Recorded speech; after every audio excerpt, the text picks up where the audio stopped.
저와 여러분이 오늘도 이제 수요예배로 오셨지만 같은 시간, 같은 장소, 어떻게 보면 같은 분들이 모여서 예배를 드리는 이 속에서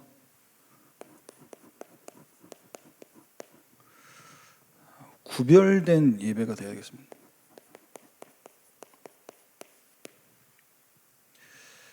그래서 모든 예배 속에서 보좌의 역사는 계속되고 있기 때문에, 그래서 우리도 모르게 같은 시간, 같은 공간, 같은 분들과 늘 예배 드리다 보면 나도 모르게 늘 똑같지 않냐라는 이런 타성에 젖을 수 있습니다. 그래서 잊지 마시고 예배 드리기 전에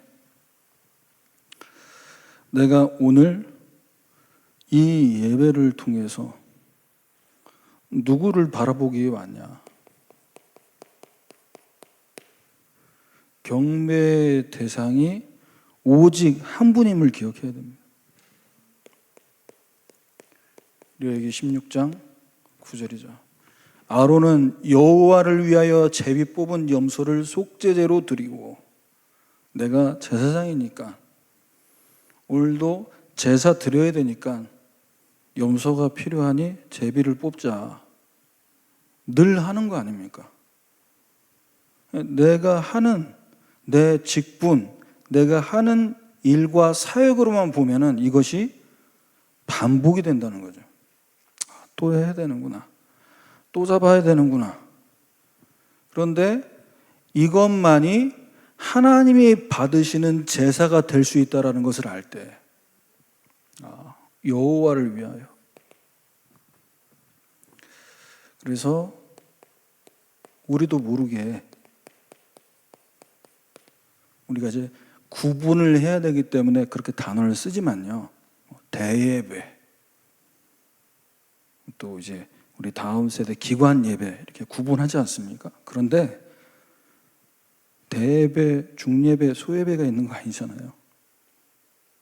아이들이 모이던 또 적은 수가 모이던 모든 예배 속에는 하나님께서 임재하시는 줄 믿고 여러분 주의 전에 나오셔야 됩니다. 그것을 알고 예배 드릴 때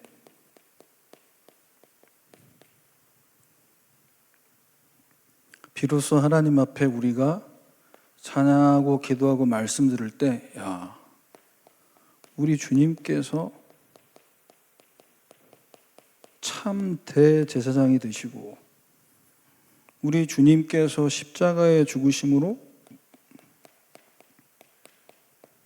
속죄 제물이 되신 이것에 감사해서 어떤 예배를 드릴 수 있냐? 레위기 16장 10절에 아사셀을 위해 제비 뽑은 염소는 산채로 여호와 앞에 두었다가 그것으로 속죄하고 아사셀을 위해 광야로 보낼지니라 그랬어요. 성전이 아닌 이스라엘 진영 밖으로 멀리 가게 하는 염소, 아사셀. 우리가 주의 전에 나와 예배하고 하나님 앞에 영광 돌릴 때 주님께서는 레위기 16장 21절의 응답을 예배를 통해 받게 하시는 겁니다. 이스라엘 자손의 모든 불의와 그 범한 모든 죄를 아뢰고 그 죄를 염소의 머리에 두어 미리 정한 사람에게 맡겨 광야로 보낼지니, 그리스도의 피 언약을 붙잡고 예배할 때 우리의 모든 죄를 주님께서 멀리 떠나보내게 하듯이, 멀리 저 멀리. 그래서 요한복음 1장 29절의 말씀대로 세상 죄를 지고 가는 하나님의 어린 양이로다. 내 죄만이 아니라 우리의 모든 죄를 주님께서 십자가에서 기꺼이 지시고 그 고난의 길을 가신 것에 늘 감사하면서 우리 예배가 늘 새로운 은혜, 늘 감사 속에 습관적이지 않고 늘 생명적으로 하나님 앞에 드려지게 될 줄 믿습니다. 오늘 우리가 함께 나누길 원하는 말씀 제목은 하나님 백성에게 주신 구별된 축복입니다.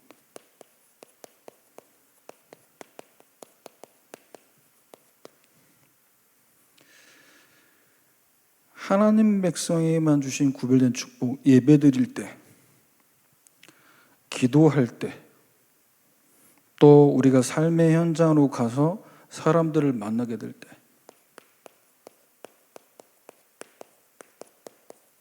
속죄함, 죄를 덮으시고 예수 피 언약 붙잡고 기도할 때 죄를 깨끗게 하시고, 또 하나님과 우리와의 관계가 회복됨으로 사람들과의 관계까지도 회복되어지는 이 속죄함. 그래서 하나님 백성에게만 주신 이 구별된 축복을 우리가 기도 속에서 말씀 받으면서 계속 누리게 될 때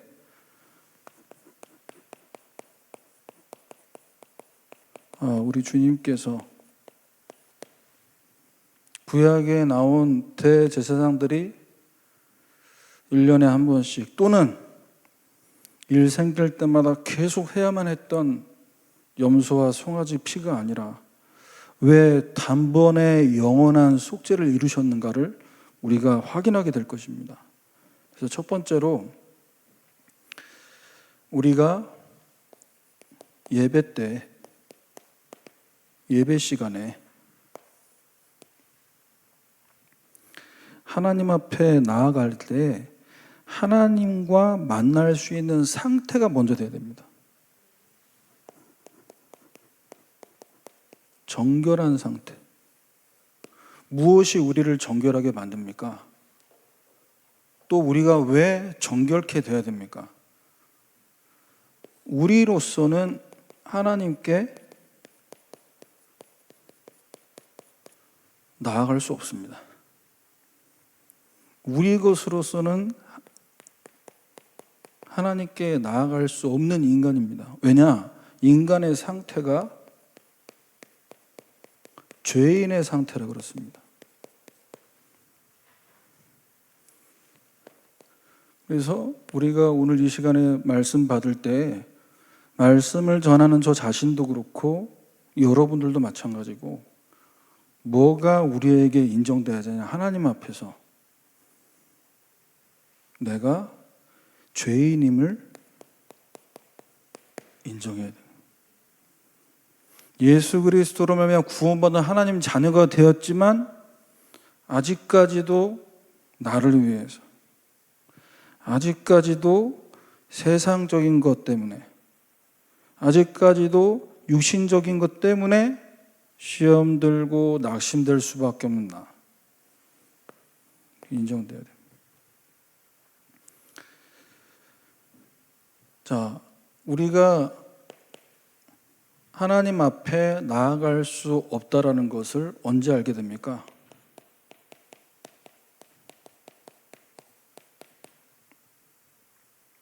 거룩하신 하나님 앞에 예배하러 나왔을 때 알게 됩니다. 예배 드리고 싶고 은혜 받고 싶고 눈물 흘리면서 찬양도 하고 싶은데 그게 안 될 때가 있어요. 왜 그렇습니까?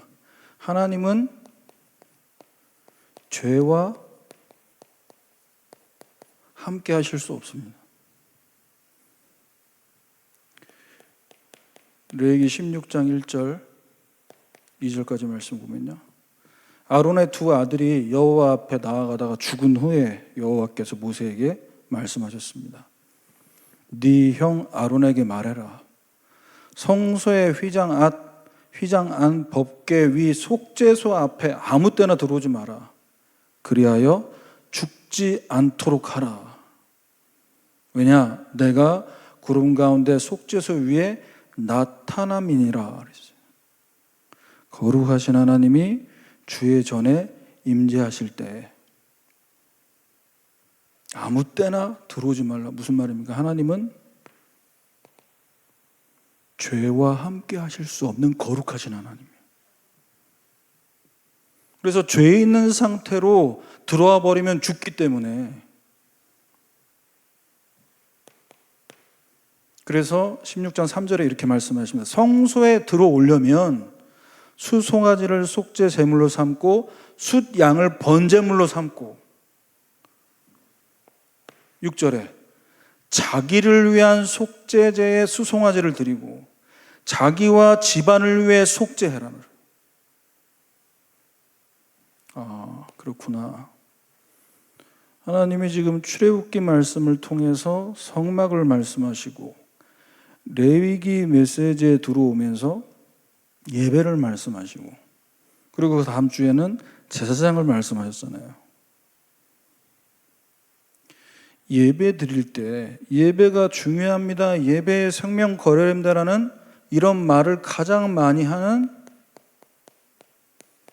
주의 종부터 뭐 하라는 얘기입니까? 거룩한 곳, 하나님의 성소에 나오기 전에 성소에 들어오려면 너부터 속죄하라는 거예요. 너부터. 가장 많이 피복음을 얘기하고 가장 많이 예배의 자리에 참석하지만 이 부분이 어디서부터 되지 않으면 안 된다는 걸 하나님이 보고 계시는 거죠. 그래서 제사장 아론과 자기와 집안을 위하여 속죄하라고 얘기합니다. 그 집안에 누굴 보고 계신 겁니까? 아론의 아들들. 우리로 얘기하면 목회자와 함께 동역하는 사역자들.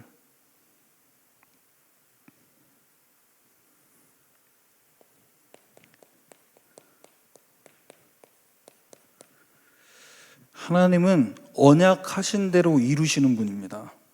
사랑의 하나님이시기 전에 언약의 하나님이십니다. 레위기 10장 1절에 보면요, 나답과 아비후가 각기 향로 가져다가 여호와 앞에 명령하시지 아니한 다른 불을 담아 분향했습니다. 그 결과 2절에 불이 여호와 앞에서 나와 그들을 삼키매. 하나님이 명령하시는 대로 하지 않는 죄입니다. 그 죄 삭은 곧 사망.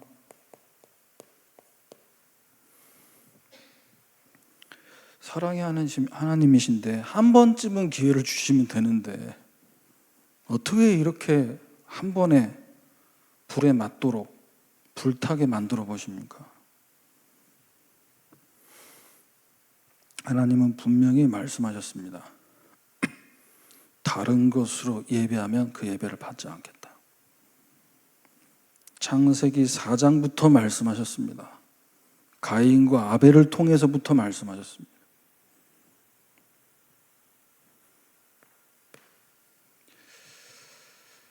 레위기 10장 3절입니다. 모세가 아론에게 이르되 이는 여호와의 말씀이라 이르시기를 나는 나를 가까이 하는 자 중에 내 거룩함을 나타내겠고 온 백성 앞에 내 영광을 나타내리라. 이때 아론이 잠잠하니. 그냥 아론이 잘 듣고 있었다 말없이 라고 해석할 수 있지만 이 본문 상황 안으로 들어가서 아론의 입장이 됐을 때 어떤 마음이었을까? 아니 갑자기 지금 이 앞에 아들 둘 데려가셔 놓고 갑자기 나를 가까이 하면 거룩함과 영광을 나타내시겠다고? 아들 죽이고 아들 죽고 그러면 나는 대제사장인데 하나님과 거리가 멀었다는 것인가? 하나님은 하나님과 진짜 가까워질 수 있는 길을 말씀하시기 위해 두 아들을 데려가신 거예요. 아론에게 있어서 평생 잊지 못하도록 이 예배에 대한 언약적 한을 갖게 만드신 거 아니냐. 예배 드릴 때마다 생각나지 않겠습니까? 두 아들, 첫째 아들, 둘째 아들 왜 죽었는지.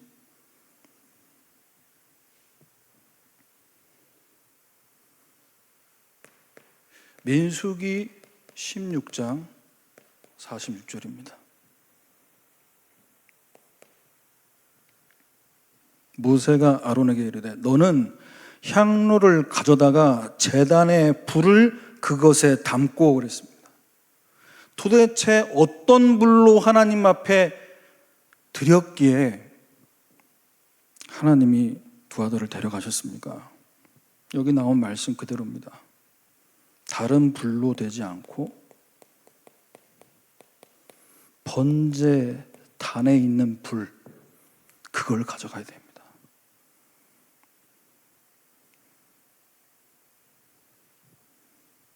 하나님께서 받으시는 예배가 되어야 된다는 거예요.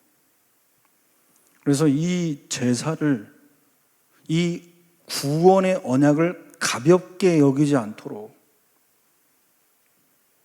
왜냐? 그래야 앞서서 예배를 인도하는 주의 종들과 그것을 보는 주의 백성들 모두가 사는 길인 줄 믿습니다. 그래서 피제사 드려라, 피언약 붙잡아라, 이것은 방법과 교리가 아닙니다. 생명입니다. 생명. 죽느냐 사느냐라니까요. 하나님 보시는데 오늘 예배 왔습니다. 예배 빠지지 않았습니다. 그래, 감사하네요. 예배 자리에 나오셔서. 예배 자리에 못 나와서 안타깝네요. 맞는데 이 자리까지 나와서 몸만, 껍데기만 왔다 가는 예배 되면 안 되고 뭐 해야 됩니까? 하나님이 받으시는 예배, 우리가 사는 예배.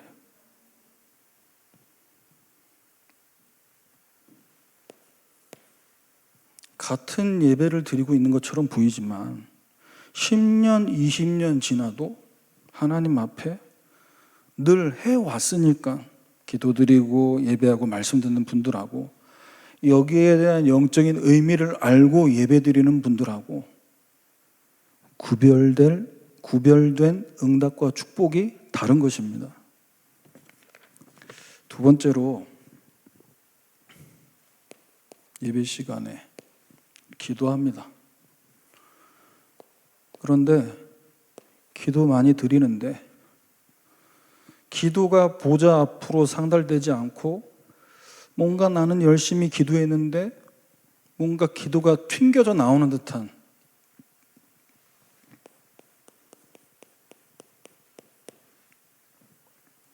기도의 불순물을 제거해야 됩니다. 보좌와 통하지 않게 만드는 기도 제목들이 있습니다.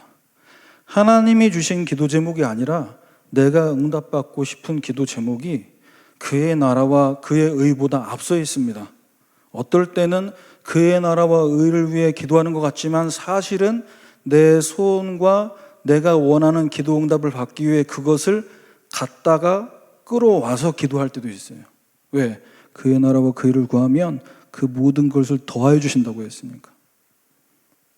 그 모든 것을 더 응답받고 싶어서. 그걸 하나님이 보고 계시고 알고 계신다는 거죠.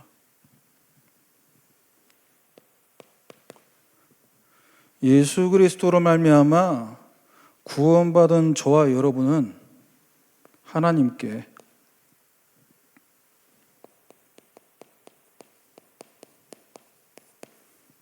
담대히 나아갈 수 있게 됐습니다. 담대히 나아가라.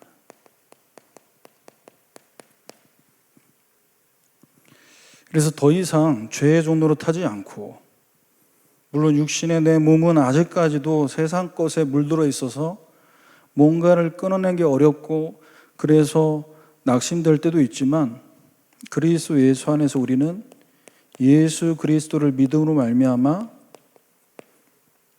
의인된 줄 믿습니다. 더 이상 우리를 죄인이라 말하지 않으시고 의인으로. 왜 우리가 이렇게 뻔뻔하게 의인이라고 얘기할 수 있습니까? 하나님 앞에서는 오늘도 하나님의 은혜가 필요한 자입니다 인정할 수밖에 없고, 다시금 십자가 앞에 그 언약 붙잡고 나아갈 수 있지만, 사람 앞에서 세상 살 때는요,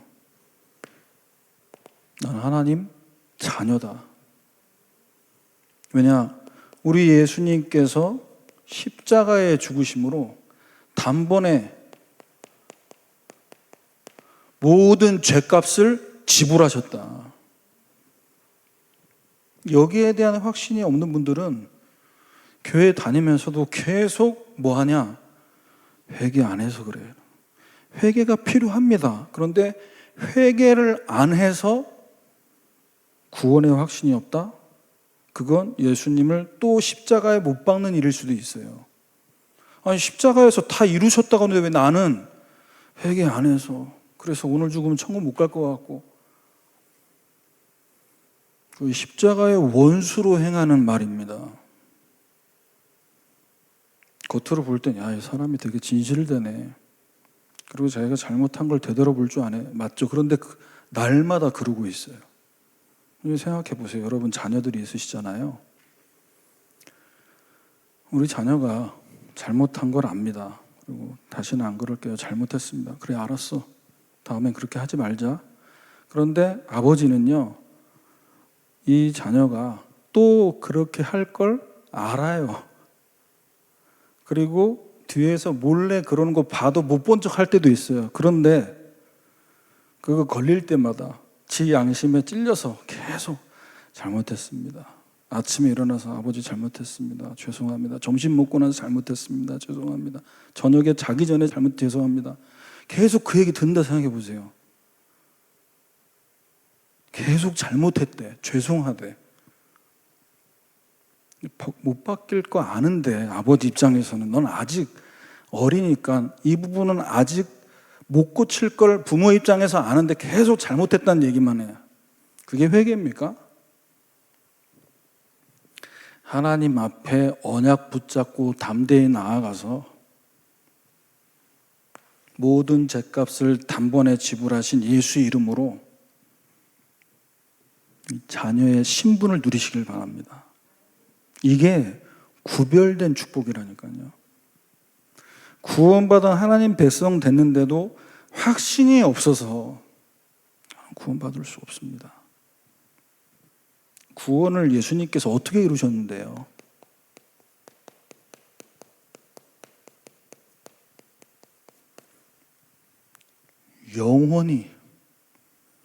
영원한 속죄를 이루신 겁니다. 히브리서 9장 12절이죠. 염소와 송아지 피로 안 하고 오직 자기 피로 영원한 속죄를 이루사 단번에 성소에 들어가셨느니라. 한 번으로 충분하다는 거예요. 그러면 예수님께서 단번에 영원한 속죄 이루셨으니까, 그러면 지금부터 우리는 그걸 누리고 확신하고 내 마음대로 살아도 되는 겁니까? 14절에 이렇게 나왔습니다. 하물며 영원하신 성령으로 말미암아 흠없는 자기를 하나님께 드린 그리스도의 피가, 예수 그리스도의 피로 구원받은 것을 아는 너희가 너희 양심을 죽을 행실에서 깨끗하게 하고 살아계신 하나님을 섬기지 못하게 하겠느냐. 구원받은 하나님의 백성이 맞다면 성령께서 구원받은 자의 양심에 살아계신 하나님을 섬기지 못하게 하겠냐는 거예요. 그러니까 구원은 은혜로 받아놓고 삶은 내 마음대로 살고 싶은. 근데 우리 안에 계신 성령께서는 구원받은 자의 양심에 말씀하십니다. 그래서 내 양심에 찔려요. 하나님 백성이 이렇게 말하고 이렇게 행동하면 안 되는데, 저도 찔릴 때가 많습니다. 혼자서 운전하고 가다 보면 새벽 기도를 은혜롭게 마치고 문 밖을 나가서 이렇게, 새벽에 차가 없지 않습니까? 좀 이제 속도도 내고 신호 잘 받으려고 하다 보면 갑자기 끼어드는 저도 모르게 이제 욕을 하는 거죠. 그 순간 제 양심에, 지금 새벽기도 끝나고 은혜 받고 왔는데 목사가 뭐 하는 거야 지금. 성령께서 양심에.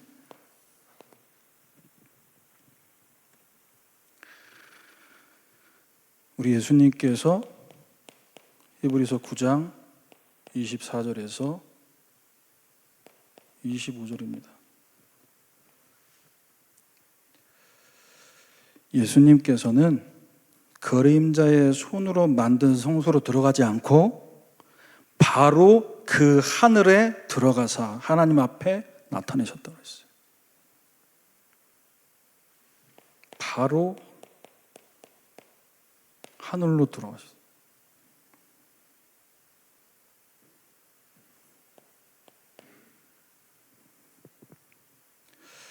그래서 우리가 예배 드릴 때, 또 예배 드리고 나서 구원받은 하나님 백성이라는 확신 갖고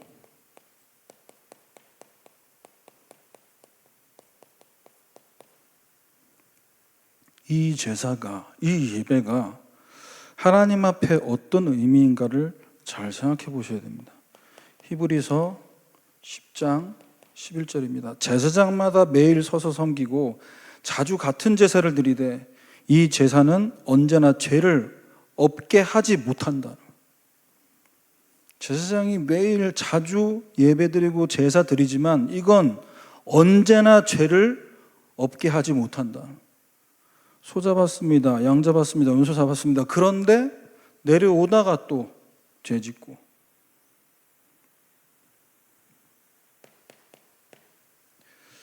우리 주님께서 우리를 위해 죽으심으로 허락하신 이 제사는 어떤 제사입니까? 오직 그리스도는 죄를 위하여 한 영원한 제사를 드리시고 한 번으로 족하다는 거예요. 그래서 확신 가져야 됩니다. 죄 사함의 확신. 이 죄 사함의 확신이 없는 신자는 마귀에게 계속해서 자녀의 신분을 받았지만 자녀의 신분을 누리지 못하고 살게 합니다. 하나님 자녀인데 예수님이 이 핏값을 지불하시면서까지 구원하고 나를 사랑하시는데 이걸 못 누려요. 왜? 내가 지은 죄가 너무 많아서.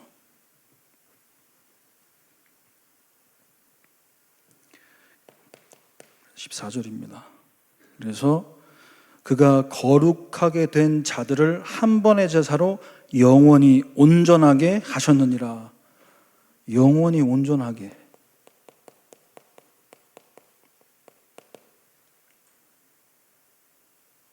예수 그리스도 피 언약으로 구원받은 자녀로 살아가기 온전하게. 영원히 온전하게. 우리가 잘났다, 내 믿음 좋다가 아닙니다. 우리 주님께서 우리에게 완전한 구원을 허락하신 것입니다.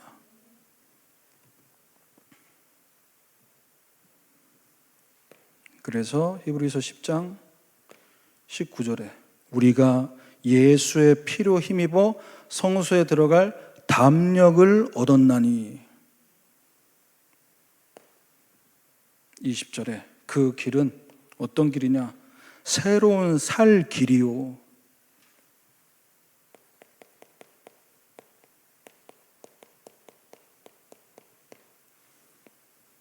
혹시라도 한 주간 동안 또 한 달 동안 내가 예배를 드리는데 온라인으로 예배 드리는 게 너무 편해져서 거기에 너무 누리고 있는 분들, 새로운 살 길은 항상 열렸으니까 언제라도 나오시길 바랍니다. 담대히, 예수 이름으로 담대히. 사람 눈치 보지 마시고 담대히. 아무도 뭐라고 할 사람 없습니다.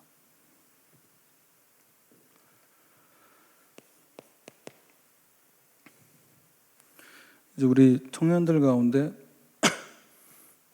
이제 다음 직장을 두고 이직 준비하는 청년이 있어서 제가 그렇게 얘기했습니다. 또 직장 다니고 하면 평일에 예배 드리기 어렵지 않니? 그러니까 우리가 평일 예배를 두고 한번 인도 받아보자. 그래서 목사님, 근데 제가 그렇게 하면 제가 백수인 게 너무 드러나서 백수인 것을 만인에게 공표하고 다니는 거 아니야? 그래서 그게 네가 살 길이야. 눈치 보지 마. 너 위에 다 기도해 주는 분들이셔. 목사님도 아시고 사모님도 다 알고 계셔. 너를 위해 기도해 주실 거야. 그러니까 우리가 은혜 받자.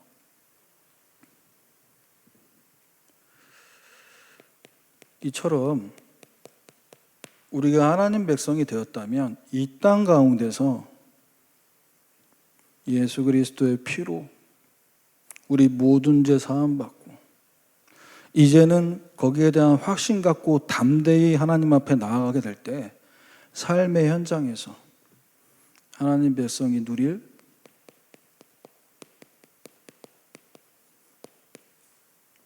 영적인 축복, 구별된 거죠. 하나님 백성만 누릴 수 있는 영적인 축복.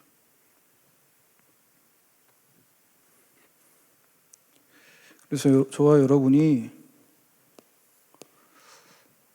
전도라는 단어가 또 부담될 수 있으니까요.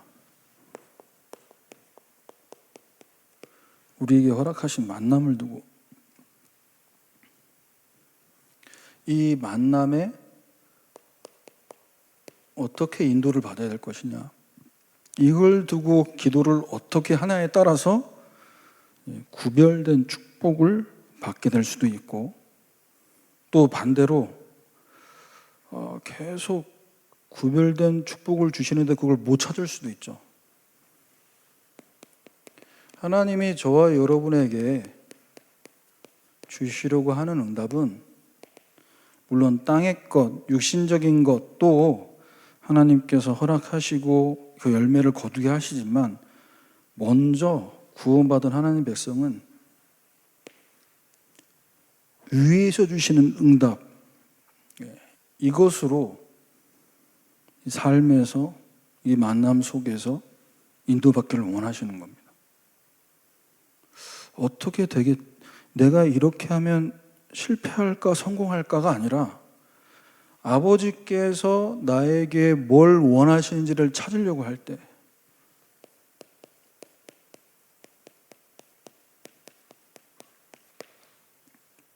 그래서 여러분, 무엇이든지 이 땅에 살면서 또 하나님이 허락하신 만남 속에서 무엇이든지 뭐 해야 되냐, 그걸 두고 진짜 하나님이 원하시는 게 뭐냐, 이걸 계속해서 기도로 찾으면서 질문하셔야 됩니다. 마태복음 16장 16절에 신자라고 다 같은 신자입니까? 교회라고 다 같은 교회입니까? 내 안에 계신 예수님이 그리스도이심을 알고 고백하는 사람이 하나님 백성인 줄 믿습니다. 예수가 누구냐? 그리스도다.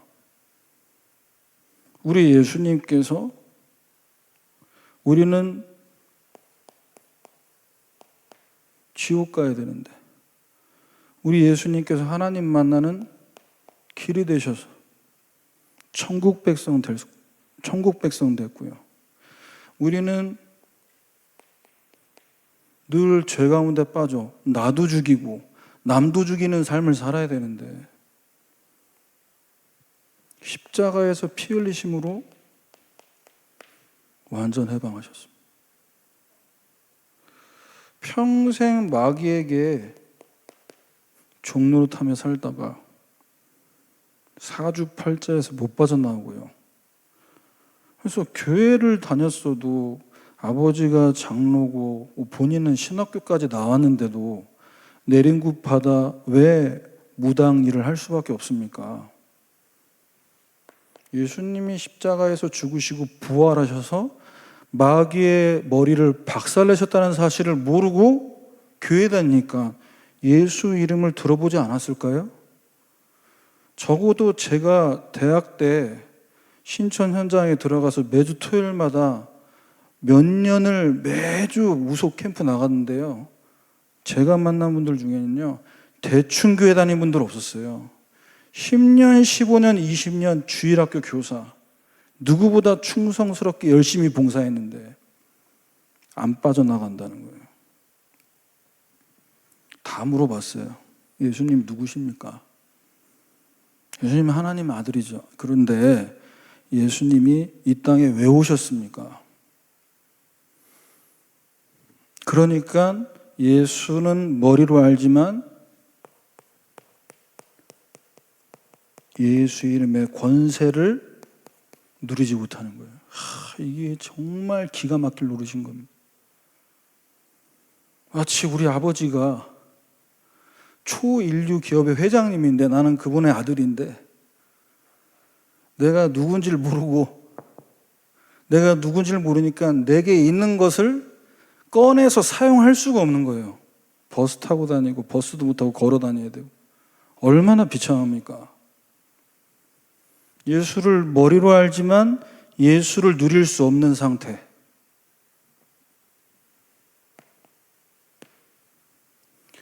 우리는 이 예수가 그리스도이심을 고백하는 전도자를 하나님께서 구별하여 부르신 것입니다.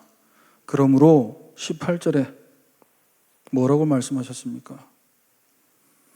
너는 베드로라, 내가 이 반석 위에 내 교회를 세우리니. 교회를 세우는다. 교회를 세우는 응답, 우리가 계속 출애굽기를 통해서 메시지를 받았지만요, 여러분 사실은 교회의 응답이 전부입니다. 교회가 그리스도의 반석 위에 든든히 서면, 무너지지 않는 기초가 그리스도로 기초공사가 끝나버리면 그 위에 어떤 것이 와도 무너지지 않아요. 버틸 수 있고, 버티는 게 아니라 담아낼 수 있고 다 넘어설 수 있습니다. 그 기초 공사를 확실하게 하도록 하나님께서 허락하신 여정입니다. 그래서 저는 이 말씀 묵상하면서 교회 세운다는 게 뭘까? 한 사람 한 사람이 교회다라는 거예요. 여기 있는 분들 한 분 한 분이 연결되어져서 우리 언약교회가 함께 지어져 가는 것입니다. 저도 거기에 포함되어 있고요. 여러분들도 교회인데, 그래서 한 사람이라도 없으면 안 되는 거예요. 그래서 소중한 겁니다. 왜? 함께 연결되어 지어져 가기 때문에. 그러니까 이 부분을 아시고 뭐 해야 되냐? 예수 이름의 권세로 모든 부분에 천국의 문을 여셔야 됩니다. 19절에 말씀하셨죠? 내가 천국 열쇠를 내게 주리니 땅에서 무엇인지 매면 하늘에서 풀리고 땅에서 무엇인지 매면 하늘에서도 매이리라. 보좌에서 응답이 와야 되는 거예요. 그래서 예수 이름으로 풀고, 뭘 풀어야겠습니까? 전도 안 되게 만들고 복음 누리지 못하게 만드는 모든 것들, 이게 풀려야 됩니다. 하나님 백성이 되었는데도 뭔가 눌려있고 묶여있고 잡혀있어요. 예수 이름으로 풀어주시길 바랍니다.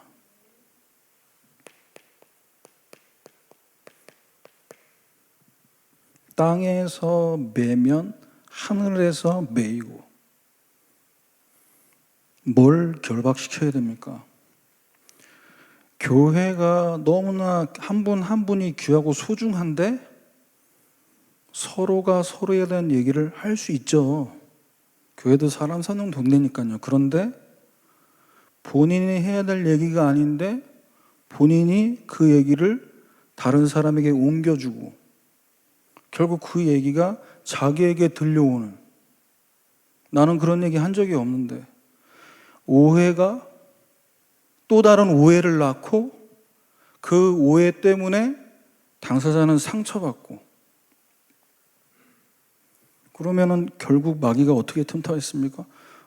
교회가 뭐 하나라고 하더니 이렇게 서로 뒤에서 얘기하는구나.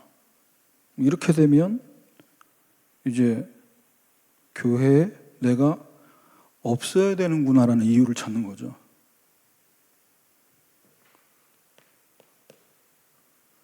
그래서 상처받게 만들고 분리시키는 이 흑암이 예수의 이름으로 완전히 묶여 떠나가게 해야 될 줄 믿습니다. 예수 이름으로 결박해야 돼요.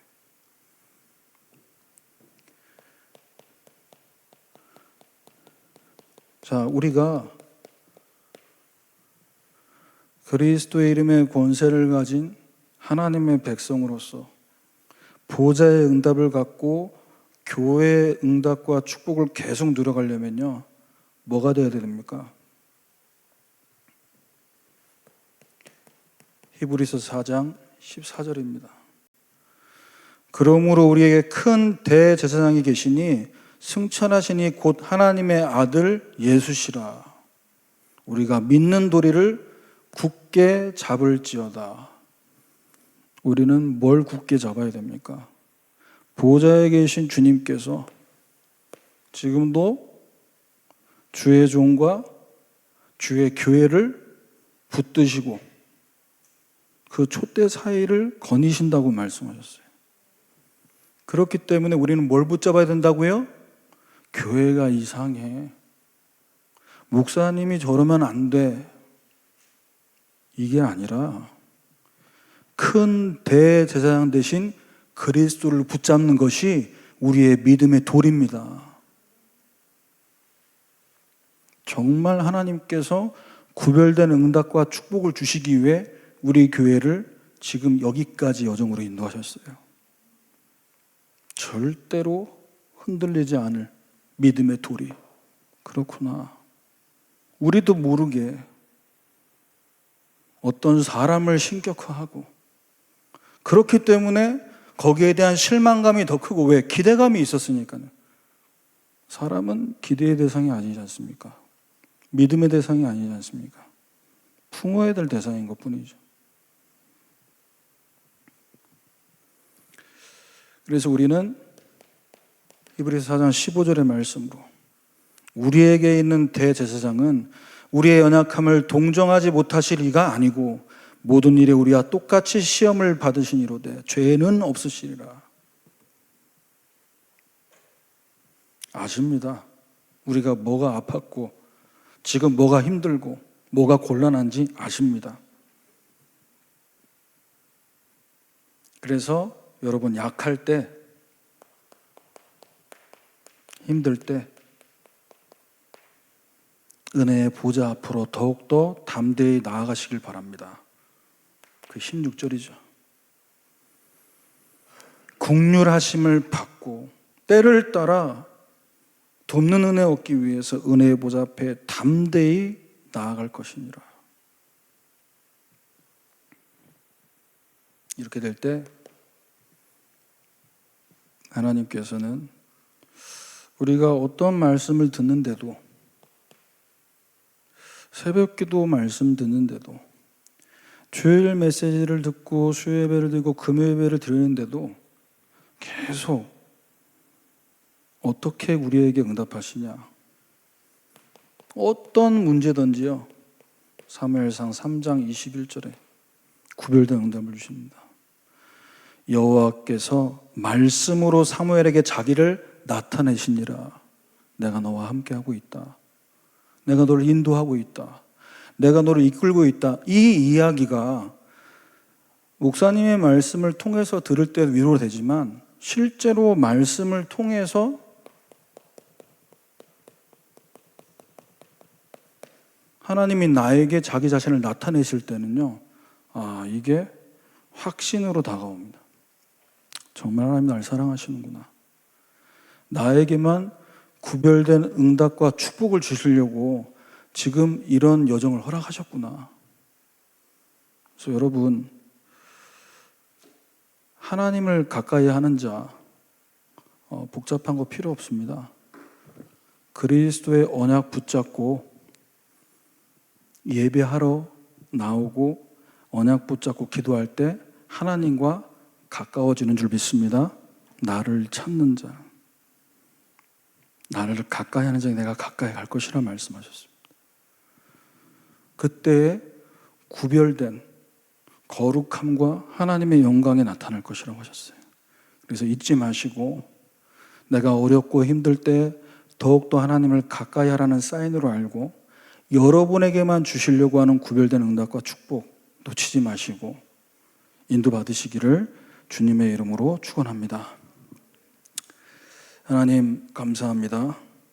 사랑하는 주의 백성들에게 오늘 말씀하셨사오니 주님 말씀하신 대로 하나님 백성에게 주신 이 구별된 축복을 현장에서 계속해서 누릴 수 있도록 은혜를 허락해 주옵소서. 예수 그리스도의 이름으로 기도합니다. 아멘.